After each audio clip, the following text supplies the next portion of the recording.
यही विश्वास हमें उस भारत के निर्माण के लिए ताकत देता है जहां अंतिम पायदान पर खड़ा व्यक्ति हमारी पहली प्राथमिकता है। साथियों, शिवगिरी मठ से जुड़े लोग और संत जन भी जानते हैं कि श्री नारायण गुरु हैं और शिवगिरी मठ में मेरी कितनी अगाध आस्था रही है। मैं भाषा तो नहीं समझ पा रहा था, लेकिन पूज्य सच्चिदानंद जी जो बातें बता रहे थे वो पुरानी सारी बातें याद कर रहे थे और मैं भी देख रहा था कि उन सब बातों पर आप बड़े भाव विभोर होकर के उसके साथ जुड़ जाते थे। और मेरा सौभाग्य है कि मठ के पूज्य संतों ने हमेशा मुझे अपना स्नेह दिया है। मुझे याद है 2013 में, तब तो मैं गुजरात में मुख्यमंत्री था, जब केदारनाथ में प्राकृतिक आपदा आई थी, तब शिवगिरी मठ के कई पूज्य संत वहां फंस गए थे, कुछ भक्तजन भी फंस गए थे। शिवगिरी मठ ने वहां फंसे लोगों को सुरक्षित निकालने के लिए भारत सरकार का संपर्क नहीं किया था। प्रकाश जी बुरा मत मानना। शिवगिरी मठ ने, मैं एक राज्य का मुख्यमंत्री था, मुझे आदेश दिया और इस सेवक पर भरोसा किया कि भाई ये काम तुम करो। और ईश्वर कृपा से सभी संत, सभी भक्तजन को सुरक्षित में ला पाया था। साथियों, वैसे भी मुश्किल समय में हमारा सबसे पहला ध्यान उसकी ओर जाता है जिसे हम अपना मानते हैं, जिस पर हम अपना अधिकार समझते हैं। और मुझे खुशी है कि आप अपना अधिकार मुझ पर समझते हैं। शिवगिरी मठ के संतों के इन अपनेपन से ज्यादा आत्मिक सुख की बात मेरे लिए और क्या हुई। साथियों, मेरा आप सबसे एक रिश्ता काशी का भी है।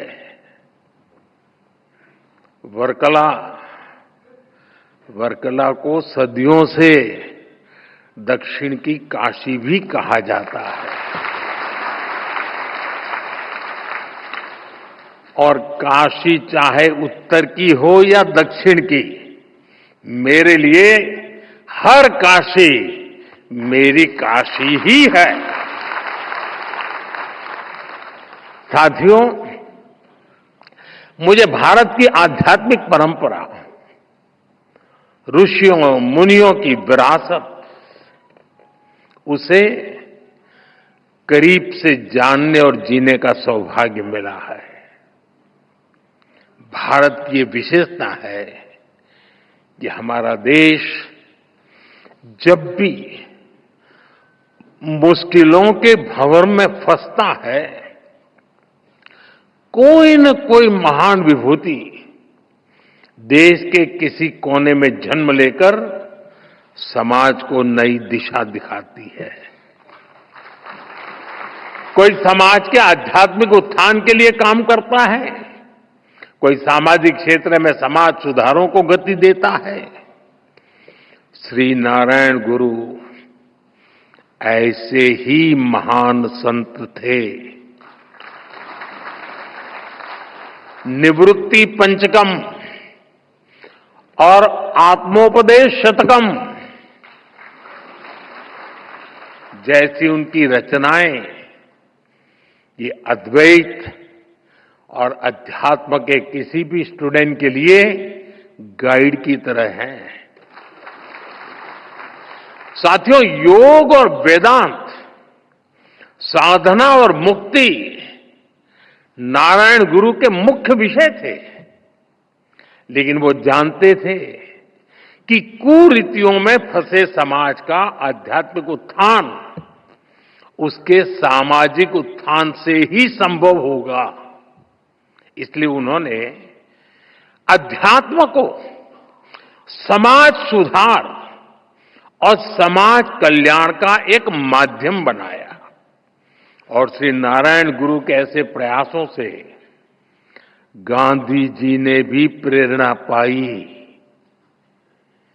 उनसे मार्गदर्शन लिया। गुरुदेव रविन्द्रनाथ टैगोर जैसे विद्वानों को भी श्री नारायण गुरु से चर्चा का लाभ मिला। साथियों, एक बार किसी ने श्री नारायण गुरु की आत्मोपदेश शतकम रमण महर्षि जी को सुनाई थी। उसे सुनकर रमण महर्षि जी ने कहा था, अवर एल्लाम तेरिंजवर, यानी वो सब कुछ जानते हैं।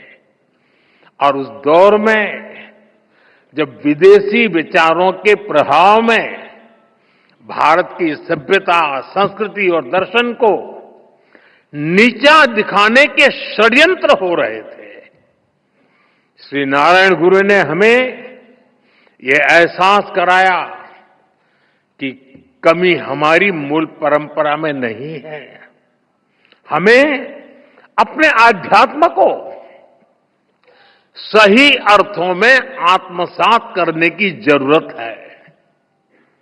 हम नर में श्री नारायण को, जीव में शिव को देखने वाले लोग हैं। हम द्वैत में अद्वैत को देखते हैं। हम भेद में भी अभेद देखते हैं।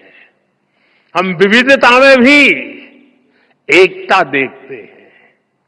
साथियों, आप सभी जानते हैं, श्री नारायण गुरु का मंत्र था, ओरु जाति, ओरु मतम, ओरु देवम, मनुष्यनु।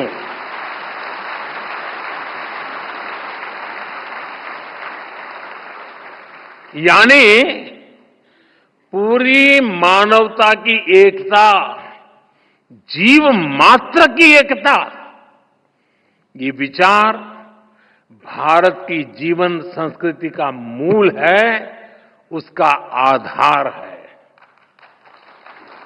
आज भारत उस विचार को विश्व कल्याण की भावना से विस्तार दे रहा है। आप देखिए, अभी हाल ही में हमने विश्व योग दिवस मनाया। इस बार योग दिवस की थीम थी, yoga for one earth one health, यानी एक धरती एक स्वास्थ्य। इसके पहले भी भारत ने विश्व कल्याण के लिए वन वर्ल्ड वन हेल्थ जैसे इनिशिएटिव शुरू किया है। आज भारत सस्टेनेबल डेवलपमेंट की दिशा में वन सन, वन अर्थ, वन ग्रिड जैसे ग्लोबल मूवमेंट को भी लीड कर रहा है। आपको याद होगा 2023 में भारत ने जब G20 समिट को होस्ट किया था, हमने उसकी भी थीम रखी थी, one earth, one family, one future. हमारे इन प्रयासों में वसुधैव कुटुंबकम की भावना जुड़ी हुई है।